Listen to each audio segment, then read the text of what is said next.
We binned off all the pop-ups on our website and user journeys improved. Before we get down to business, we should explain what we were trying to achieve when we fired our agencies, brought digital marketing and user journey management in-house, and undid all of their expensive work. Our business has two sides: wholesale and retail. We make products, then sell them, both to shops and individual customers.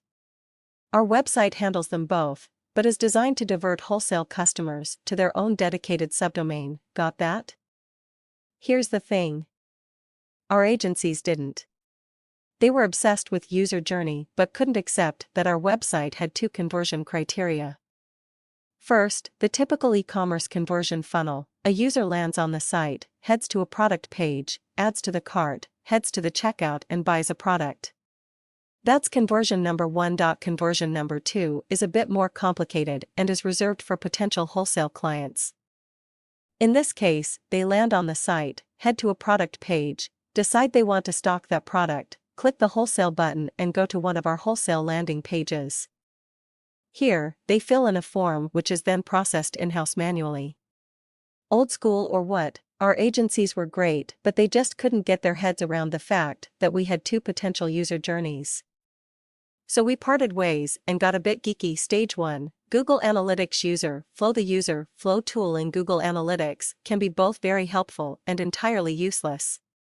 We were only interested in people who didn't convert against either of our criteria.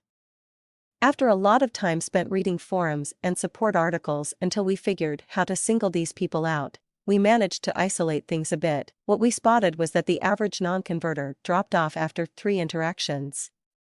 Unsurprisingly, the average converter completes give interactions before they place an order. Doesn't take a data scientist to hypothesize about that. But what was interesting was why people dropped off, allowing a percentage who just didn't want to buy or stock our products. We spotted that the third page, second click, a non-converter saw was very rarely the same as a converter. Non-converters were landing on our product pages too quickly. They were seeing our products before they'd bought into our business. Our products are not cheap. They're not expensive either. The average one is £8.25 at retail. But to spend that on a beard grooming kit or selection of bath oils, you need to really love the fact that they're handmade, fully natural, cruelty-free, etc. Once you realize that this is an aspirational product, you're suddenly more likely to buy. Or not. That's fine. By following the traditional ethos of pushing people onto a product page with a big CTA button and lots of pretty pictures, we were ignoring the fact that high-end customers buy into a lifestyle, not a product. Clearly, we didn't grasp all that from 5 minutes on the user flow page of Google Analytics. It took a bit of time and tinkering with filters to create specific segments. But it was time well spent. Step 2, what is the perfect user journey? You're just going to have to believe me here. There is no such thing as the perfect user journey. Your consultant will tell you otherwise, but honestly, they're wrong on this one. Every user looks for slightly different things. Let's use an example you're familiar with: Moz. Formerly SEO Moz. It's a great bit of software. If you sat down and wrote the perfect user journey resulting in a subscription for them, it might look something like this: lands on landing page, promoting their keyword explorer, A hits a CTA, enters email address A, is shown a presentation about how the rank tracker and keyword explorer allows them to find new keywords and track their success on existing targets. A converts, subscribes. That's great. Rand Fishkin is delighted. His company has a new subscriber. But that user flow only works for a certain segment of visitors. Take me. I don't really care that much whether I rank 8 or 9 for a secondary keyword.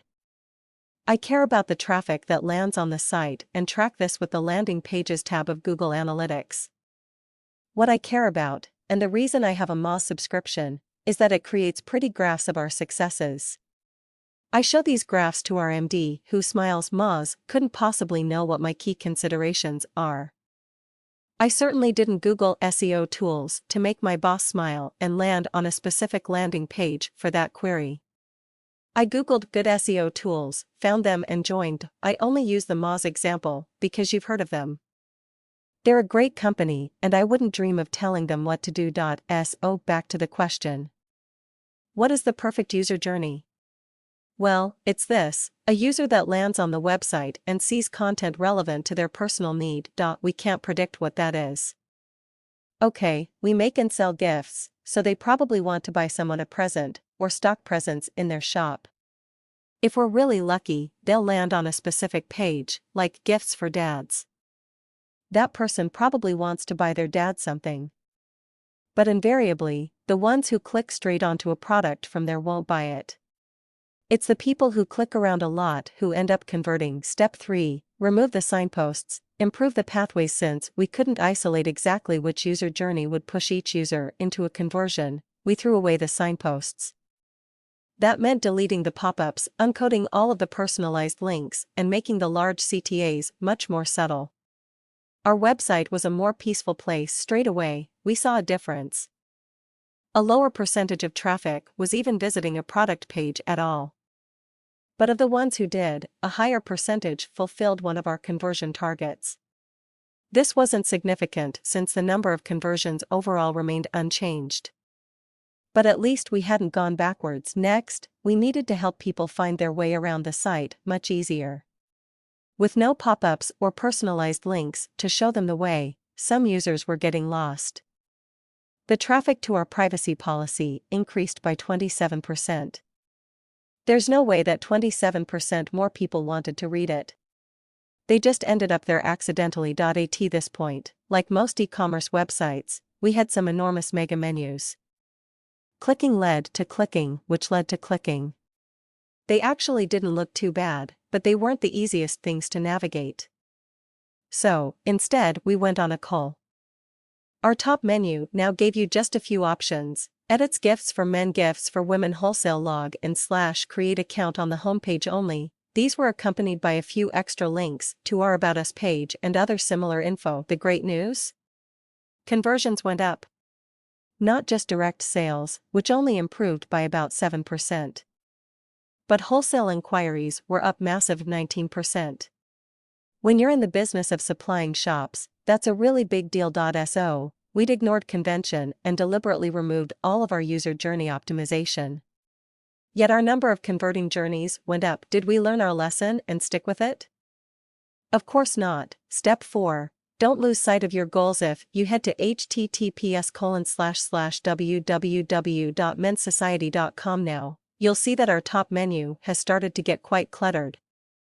There are a lot more options. The home page is quite busy. There's only one link to the About Us section. There are buttons on some pages to push you along to the next destination. We seem to have abandoned the plan and gone in a different direction. I say we. I mean me. I run the website. Time to pull my finger out and go back to basics again.